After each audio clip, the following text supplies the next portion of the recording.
Years ago, 2018, I was fat, miserable. I was in a bad place. And the crazy thing is, I owned a gym at that point. For 8 years, that was really, really successful. Helped a lot of people on their weight loss journey. And so I knew what to do. Right, I was having a lot of success coaching other people to drop the weight and get to where they wanted to be and live there. Put in new behaviors, new and all this stuff. But I wasn't doing it myself. Right? Maybe you can relate with that. Like what you should be doing, but you're stuck and you're not doing it. Right? That was me. Big time. All right. So I call that the impossible place. And I'll talk a little bit about each of these. And then there's a hard place. And then I ultimately got to the easy place. And that's where I bring my clients to, out of this impossible hard over to the easy. Okay. And this is all going to be related to weight loss stuff, health goal stuff. Right. And this does carry over to other areas of your life. But right now, very specific with weight loss. Okay. All right. So in the impossible, there was no attempt.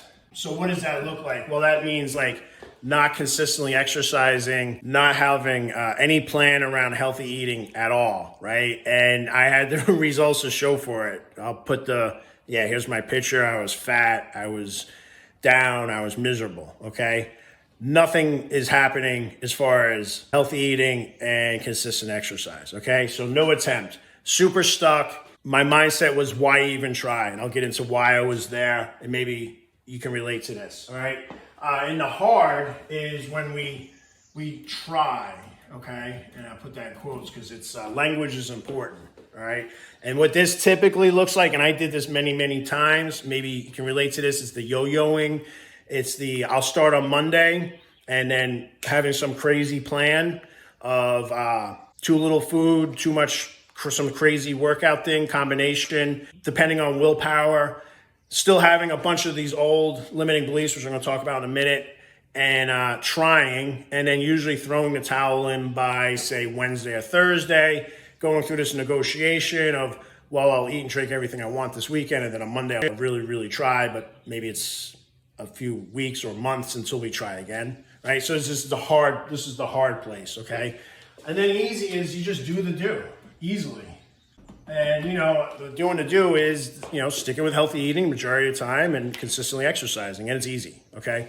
So those are the behaviors that we have when we're in those three stages. Okay. Let's talk about emotions. Okay. Because over here, the emotions are very negative. Okay. There are things like being down, being depressed, being a victim, beating ourselves up, negative self-talk, being worried, concerned, frustrated, fear, all those negative emotions, okay? And then over here, in the easy, they're very positive. So it's happy, there's happiness, there's pride, there's confidence, right? Those are the emotions that we're typically in over here. And then in the hard, it's mostly still the negative, okay? There's a little bit of excitement, maybe in that first day when we try the new thing, like we're excited and there's some positivity, but the negative pulls us back and we eventually throw the towel. Our belief, over here, we have a lot of limiting beliefs. And here we usually still are stuck with them. And then over here, we have empowering beliefs. Let me tell you, the really common ones, there's a bunch. I got a list of 103. I actually made a list of the 103 I hear most often because with our clients, we get rid of the limiting and putting in new empowering. But anyway, so the really common ones, like with exercise, it's I don't have time to exercise. Like that's a super common limiting belief, right?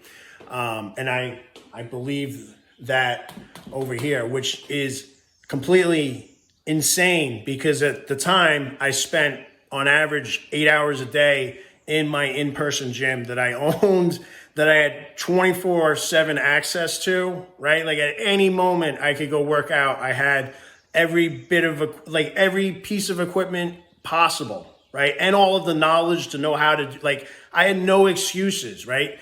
I couldn't say, well, I don't know what to do. I was a freaking fitness, professional trainer, wildly successful, helping people lose weight, drop weight, get to be their fittest, healthiest, happiest, all of that stuff, right? And I thought I didn't have the time. What a limiting, ridiculous belief I was so stuck with, right?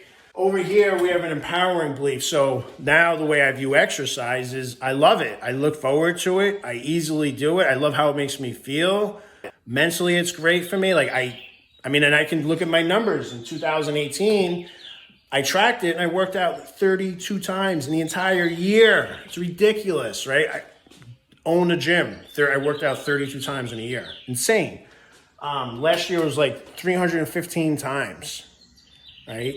So now I work out more than 6 times, almost 7 times, almost every day, right? And it's easy. It's easy. Over here, it was impossible. Wasn't doing it, right?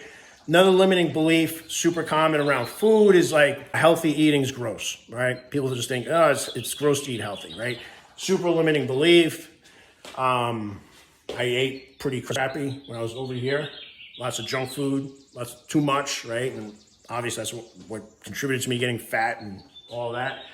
Over here, I have an empowering belief. I love to eat, like we all do, right? We should enjoy it, but now I view healthy food as yummy, nutritious, fun, and I love to eat healthy because I love how I now look. I love how I feel, right? So I have an empowering belief now around exercise and food, right? So when we're over here, we have very limiting beliefs. And when you think that I don't have time to exercise, and we believe that, or we think healthy eating is gross, what is the likelihood that we're even going to try to eat healthy and exercise?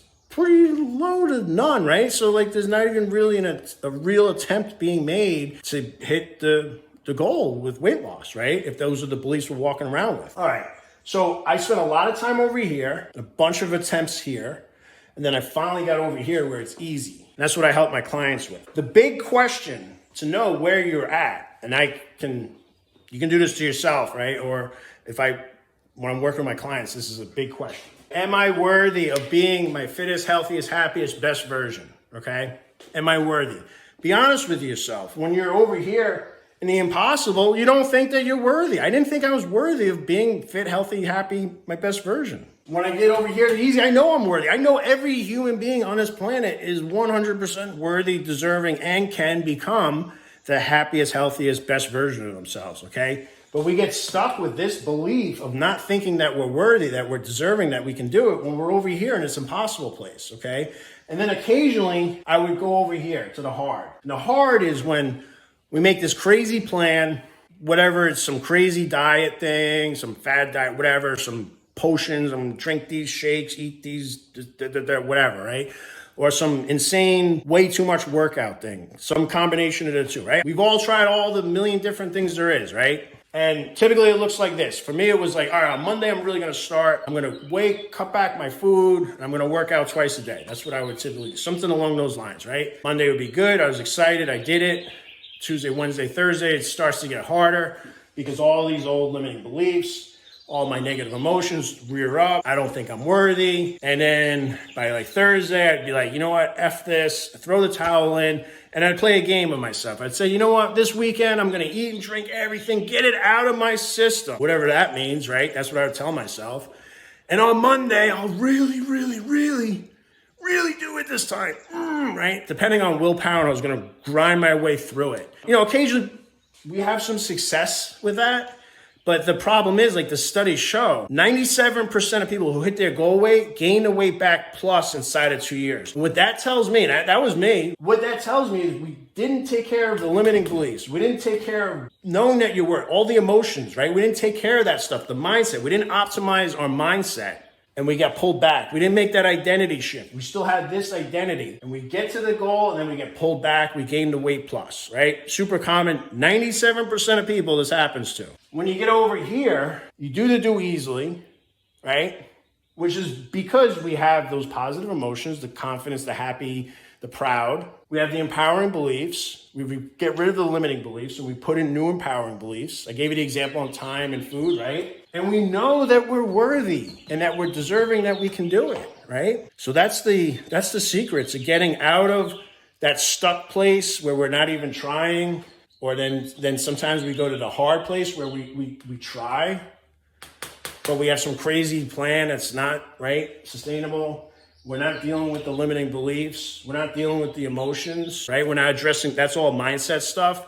Mindset is the most important part of this. Mindset, remember, there's the 4 pillars. We got mindset, accountability, food, and exercise, okay? Mindset is the most important. The longer I'm doing this, to me, the most important part, because once I optimize my mindset or one of my clients' mindsets, the rest of it's a piece of cake. It's super, super easy. Accountability is super important, especially in the beginning, because as we go, I don't have a magic wand, go, woof, right? And then boom, you immediately go from impossible to easy. It doesn't work that way. You need accountability. And accountability is putting in the new behaviors, right? Installing all of the new stuff, right? So we need that accountability because nobody's perfect. Not me, not anybody. We all get tripped up. We make a poor choice on food. We skip a workout. We need accountability, especially in the beginning, as we build these new empowering beliefs around how we eat and how we exercise, right?